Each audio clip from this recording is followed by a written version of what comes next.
So co-coaching is really like a multidisciplinary team. The idea is that you're getting coaching from multiple coaches at the same time, so that you get a better standard of service and advice in that specific field. But also, I think one of the real benefits is that we found is actually going to see somebody specifically for an acute issue. And I think that's one of the real benefits, is that if you go and see a personal trainer and you're trying to work on your nutrition at the same time, particularly for like weight loss goals, or if it's looking to improve your diet for health, trying to squeeze those conversations in between sets of squat, it loses a lot of the focus around those conversations. And these are big conversations, these are difficult things to try and change in your life, and actually having a dedicated space and an individual who's separate to do that has a lot of added value. And that's definitely what we found with the kind of co-coaching model so far. Yeah, 100%. You know, we both experienced that for a number of years, probably before moving more into our niches of disciplines, is being personal trainers on the gym floor, and it's like trying to get across to someone in a 2-minute rest period that nutrition's really important. It's like, it's not quite marrying up with the fact that you're only giving them 2 minutes to think about it. Yeah. The way we kind of have it working at AMP is that you have, like myself, dealing with the nutrition, Russ is dealing with the whole training program side of it, and then we've got Garrett as well from more of the mindset side of things. So we've got coaches for each of those areas, but what I've found most useful about it is actually the integration of it. So it's actually, you know, I work with a lot of clients who do have coaches, but it's separate. And it's, okay, what's your coach told you to do with this? Whereas at AMP, it's like, I know what Russ is doing with the clients. He knows what I'm doing nutritionally with the clients. And then we catch up and chat about that. Yeah. So it's, you've got, I guess, an expert for each area, but more importantly, you've got those guys in communication with each other. So if our client's goal switches maybe to more of a fat loss focus, where I know we're gonna have to bring energy intake down a little bit, Russ is gonna know about that in the training program and go, okay, we're not gonna be, you may be necessarily planning for the most intense period of training, and vice versa. If they've suddenly got a goal where they want to be competing in some kind of event coming up, it's like, right, we can start fueling properly for that. So that's really been the game changer for me in terms of working in this way with another coach. Yeah, and that integration is really important, because you see so often different types of workouts promoted as weight loss programs, exercise programs, tend to be designed mainly around trying to burn as many calories as possible in that particular workout. So intense workouts, HIIT workouts, that kind of stuff. But what I've seen a lot of over the years is that doing that in conjunction with a weight loss diet where you're looking at heavy calorie restriction, those two things combined make it very difficult to do that on a long-term basis. Yeah. And they can work very well as a short-term solution, but they have quite a lot of management is required. So you have to constantly be keeping an eye on, you know, where the stress levels, where the energy levels, what's the sleep looking like, because these are all signs and symptoms that person is starting to fatigue with that particular approach. And if it's not picked up at that point and switched into a different approach, they're just not going to be able to continue to sustain either one or both. So for me, it's amazing to be able to have you know, Dan involved in doing the coaching as well, because as soon as he changes whatever the nutritional recommendations are for that client, I can then tweak what we're doing in the gym accordingly, so that our client gets the best of both worlds, instead of one approach actually undermining the other one, and getting no real good results in either, despite putting loads and loads of effort in. Yeah, absolutely. And you know, look, I'm sure that there's plenty of coaches out there who might say, you know, I deal with my clients' nutrition and my training. I think that's absolutely fine, and you can make a real good effort. That I do that with a lot of my clients as well. But I think it is back to this thing of for the client as well, that experience of being able to sit down and go, now I'm talking for an hour about my nutrition, and that's where all the focus is. And then when they come into the session with you, they're not having to second guess that. They know that what they're doing for their food is supporting this. They know we've spoken about it, so they're coming in like, I'm well fueled, I'm prepared for this. It's not this sort of okay, well, I'm not sure, should I be thinking about nutrition right now or training? It's like training when you're training, nutrition when you're chatting to me. Yeah. And it's just that it just allows the client, I think, to be able to actually compartmentalize and give enough respect in a way to each of those areas to actually fully get the most out of them. Yeah, and the other thing is as well, in addition to that, when things get a bit more technical, it can be very demanding on a client who's come in from a stressful job, a full day at work, they're having to problem solve things in their own life, and then I actually need to take their training, usually because they're being successful, to a higher level where the technical demand and the understanding of why we're doing what we're doing needs to be higher. It's not always fair necessarily to be able to expect them to absorb that amount of information, then me explain what we're going to do with nutrition as it relates to that. It's a lot to take on board, and retaining that and then instantly being able to put it into practice, it's not that easy. These things take years and years. Whereas with this model, with the co-coaching model, I can do all the technical stuff straight to Dan or straight to Garrett, and then they can disseminate that information in a separate session where the client's not going to get overwhelmed with information, and they can disseminate it in a way where they can explain it in simple terms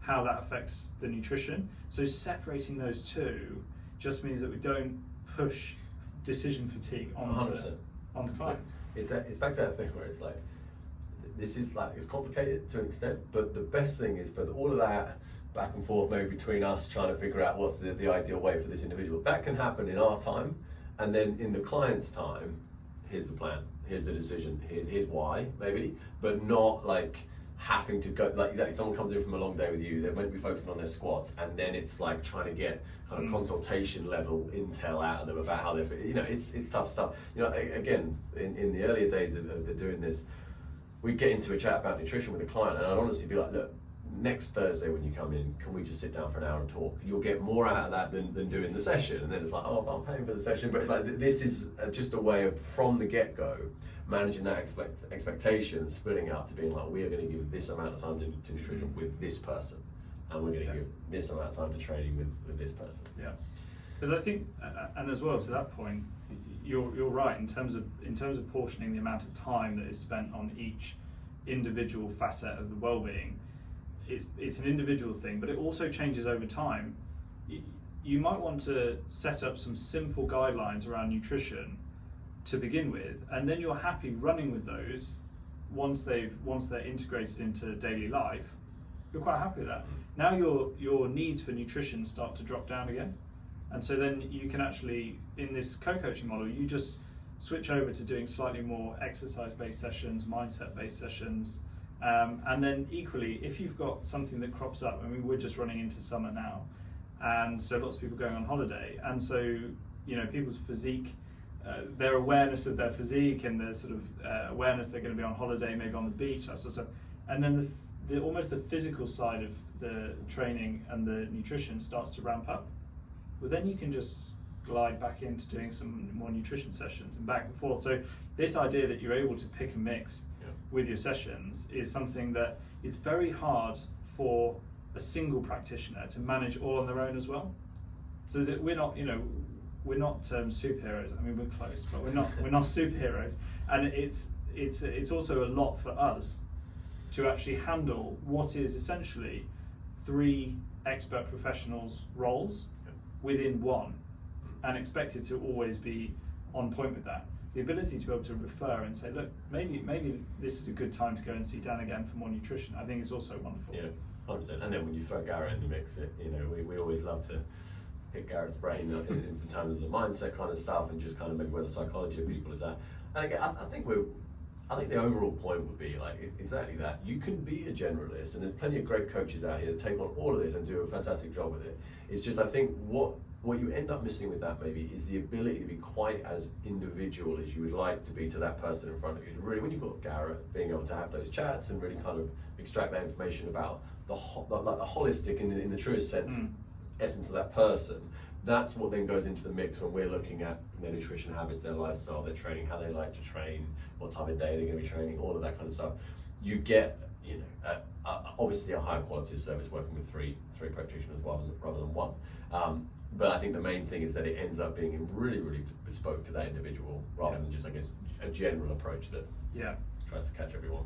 Yeah, absolutely. And on the dynamic between coach and client as well, I'm going to go in a bit technical for just a minute or so, but I think it's an important point to really talk about and understand in depth, is the clarity that it gives a client to get advice around nutrition, exercise and mindset separately if they're in a slightly different space with those 3 aspects of their well-being.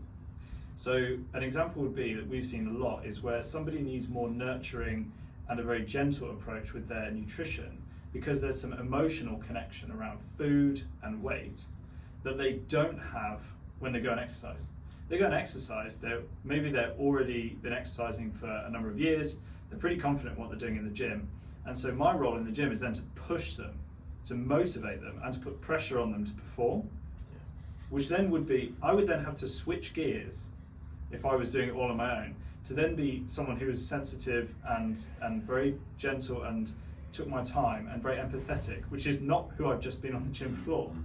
That's very difficult for both parties to get that dynamic switch correct, and then to have the same ability to be able to take advice from that same person. It just doesn't work. 100%. And that happens almost all the time. So actually this co-coaching model is more effective most of the time. For some people it's a damn sight more effective, and actually it's worlds apart. And for other people the effect is slightly smaller. But I would say that's probably one of the reasons why it's so much more effective. That's massively, because actually with that, the ability to wear different hats is important. But if you're dealing with a client who's used to you being a certain way, and you're absolutely right, some people, come into the gym and it's like, right, load up the bar, it's that kind of take out the aggression on it, and yet the nutrition is an area that is a hard box to even open and start unpacking. And you can't use the same approach in terms of like the soft skills for both those areas at all. But then it would feel disingenuous for you to be Russ, the sort of, go motivator. Right, and then on a Zoom call, it's a different, it would be, I think that would be tougher. That's a good point. And I think with us, whatever role that is, I know that you can do both roles in that capacity, and I feel I can do both as well, but it's actually important to have different practitioners for that. Just in the same way, on a more zoomed out view, and I guess Garrett would take this role as well, what someone is looking for from their therapist, from their personal trainer, from their osteopath, from their GP is perhaps a different energy, I guess, a different persona, a different way of communicating. And if that all had to be one person, aspects of it would suffer. Yeah, I totally agree.